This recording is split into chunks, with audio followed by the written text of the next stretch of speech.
If you're a doctoral student, you know the whole data collection process can feel, well, like you're navigating a maze in the dark. But what if we could just turn the lights on? Today, we're going to do just that. We're going to demystify the data collection requirements for your DBA studies, so you have a clear, straight path to credible research. So let's just start with a really big, fundamental question. After all those months, maybe even years of intense work, what's the one thing, the single most important quality your research has to have to make it all count? What's the ultimate goal here? That's it, credibility. Without it, all that hard work, all those fantastic ideas, they just don't land. It's that essential make or break quality that makes people believe you, that makes your findings trustworthy. And today, we're going to dig into exactly how you build that from the ground up. Now, this quest for credibility, it doesn't start at the end when you're writing your conclusion. Nope. It starts way back at the beginning, with the choices you make about your data collection. The method you choose isn't just some box you have to tick on a form.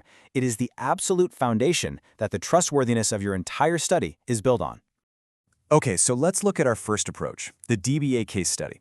I want you to picture this method like you're weaving a tapestry, right? You're taking different threads of evidence, different pieces of data, and you're weaving them together to create this rich, complete, and really strong picture of whatever it is you're studying. So, for this tapestry to be convincing, how many threads do you need? Well, for a Walden DBA case study, the magic number is a minimum of 2. And look, this isn't just some random number they picked out of a hat. It's the core of this method's strength, making sure you're not just relying on one single, maybe even biased perspective. The rules here are actually super specific.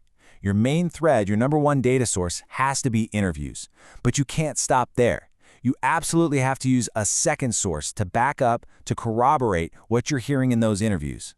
So, for example, you might use internal company documents to double-check or add more depth to what your interviewees told you. It's this cross-checking that weaves that strong, credible fabric of evidence. Okay, let's switch gears and look at our second method, because this one builds credibility in a totally different way. If the case study is all about weaving, the phenomenological approach is more like drilling a well. You're not looking for breadth from a bunch of different sources. You're drilling straight down, deep, in one spot, to hit a pure, concentrated source of lived experience. And this is where the whole strategy just flips. With a phenomenological approach, your focus narrows down to just one primary source of data. Now, I know that might sound totally backwards after we just hammered home the need for 2 sources, but the goal here isn't breadth. It's all about incredible depth. And that single source? It's almost always a series of in-depth interviews. And trust me, in-depth is the magic word here. We're not talking about quick chats. These can be long, detailed conversations. The whole point is to drill down so deep that you come back with a massive amount of rich transcribed data, all from that one pure source of experience. So let's put these two paths right next to each other. With a case study, you're weaving. You're bringing multiple sources together to build a broad, corroborated picture. With a phenomenological design, you're drilling deep, going all in on a single source to get to the very essence of an experience. Both are totally valid ways to get to credible research, but your choice between them is going to fundamentally shape your whole project. So why are we getting so into the weeds on this? Why does all this matter so much? Because your choice of method is directly, and I mean inseparably, linked to the credibility of your findings. It's the how you did it that proves the what you found. Okay, let's get really clear on what we mean by credibility. It's the quality that makes your research findings believable and worthy of trust. And how do you get it? By making sure your conclusions are well-grounded in the data. So whether you're weaving or drilling, your method is the tool you use to build that solid ground. I mean, think about it this way. Following the rules for a case study or a phenomenological design, it isn't just about jumping through academic hoops.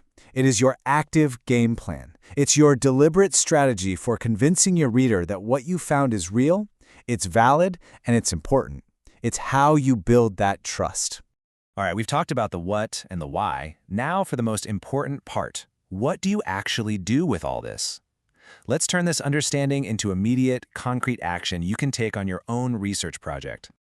So here's your homework, your 2 immediate tasks. First, take a hard look at your own research question and really analyze which path, the weaving or the drilling, makes the most sense for you. Second, start building your most important tool, a comprehensive interview guide. This is where the strategy becomes reality. When it's all said and done, it really comes down to this. Armed with an understanding of the appropriate data collection methods, independent scholars can increase the credibility of their research findings.